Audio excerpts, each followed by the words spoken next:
स्वागत है आपका हमारे YouTube चैनल में। तो आज की वीडियो में देखेंगे सोशल साइंस का चौथा सेट।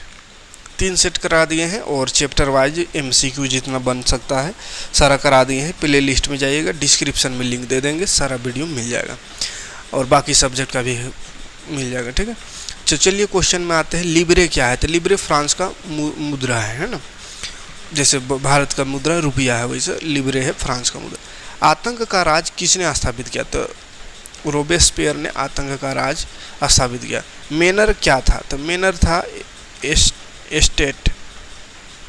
नेपोलियन का कोड के नाम से किसे जाना जाता था? तो कानून संग्रह को नाम जाना जाता था नेपोलियन का कोड के नाम से। राजेट दी टाइल ने किस चर्चित गीत की रचना की? तो मार्सिले की रचना की, जो कि फ्रांस का राष्ट्रीय गान हुआ। सामाजिक उपबंध नामक पुस्तक की रचना किसने की? तो रूसो ने की। अक्टूबर क्रांति प्रारंभ होने के समय रूस का प्रधानमंत्री कौन था? तो केरेंस्की था, केरेंस्की। ड्यूमा किस देश की संसद का नाम है? तो रूस का संसद का नाम ड्यूमा है।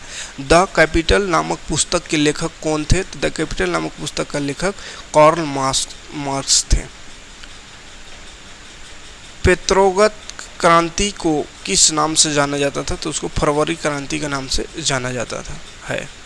उत्तरांचल उत्तर प्रदेश, बिहार, पश्चिम बंगाल और सिक्किम की सीमाएं किस देश को छूती है?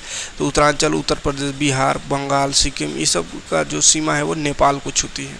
कौन सा देश क्षेत्रफल में भारत से बड़ा नहीं है? तो रूस भारत से बड़ा है, ऑस्ट्रेलिया भी है, ब्राज़ील भी है क्षेत्रफल की दृष्टि से, लेकिन श्रीलंका नहीं है। श्रीलंका देखें ना, भारत से नीचे तनी को टंगाल रहता है, तो कहाँ से बड़ा होगा भारत से? भारतीय भूखंड एशिया महाद्वीप के किस भाग में स्थित है? तो ये पूर्व तथा दक्षिण के मध्य में स्थित है। एशिया के पूर्व घाट का सर्वोच्च शिखर, पूर्वी घाट का, तो पूर्वी घाट का सबसे बड़ा शिखर है महेंद्रगिरी। हिमालय का सर्वाधिक ऊंची श्रृंखला कौन सी है? तो हिमालय पर्वत का सबसे ऊंचा है एवरेस्ट। नीलगिरी की सबसे ऊंची चोटी कौन है? तो डोडा बेड्डा। नीलगिरी की सबसे ऊंची चोटी डोडा बेड्डा है, डोडा बेट्टा। निम्नलिखित में से कौन सा वृक्ष की शाखाओं के समान अपवाह प्रतिरूप प्रणाली को दर्शाता है? तो ये द्रुमाकृतिक, तीसरा ऑप्शन सही होगा। भारत की सबसे लंबी नदी या सबसे बड़ी नदी द्रोणी कौन है? या इसका क्वेश्चन रह सकता है भारत में किस नदी की अपवाह द्रोणी सबसे बड़ी है? तो गंगा नदी हो जाएगा।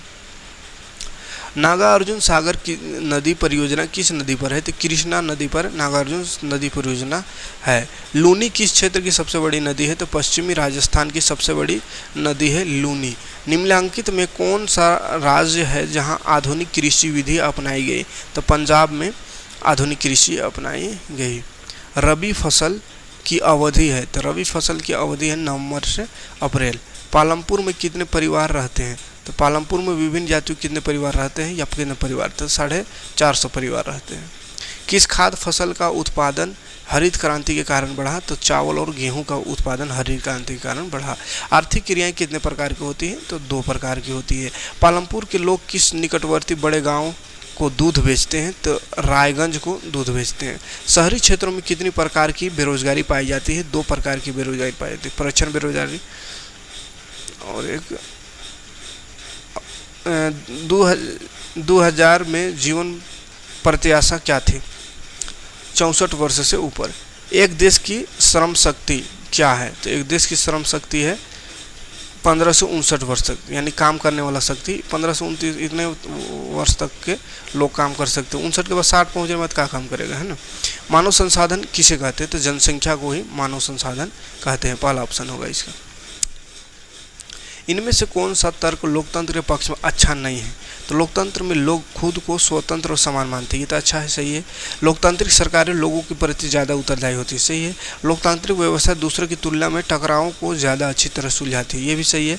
लास्ट ऑप्शन, लोकतांत्रिक देश दूसरों की तुलना में ज़्यादा समृद्ध होता है, तो ये सही नहीं है ना। कोई ज़रूरी नहीं कि दूसरों से ज़्यादा समृद्ध अमीर रहेगा। ठीक है, निम्नलिखित में कौन सा देश लोकतांत्रिक देश है? तो संयुक्त राज्य अमेरिका ये लोकतांत्रिक देश है।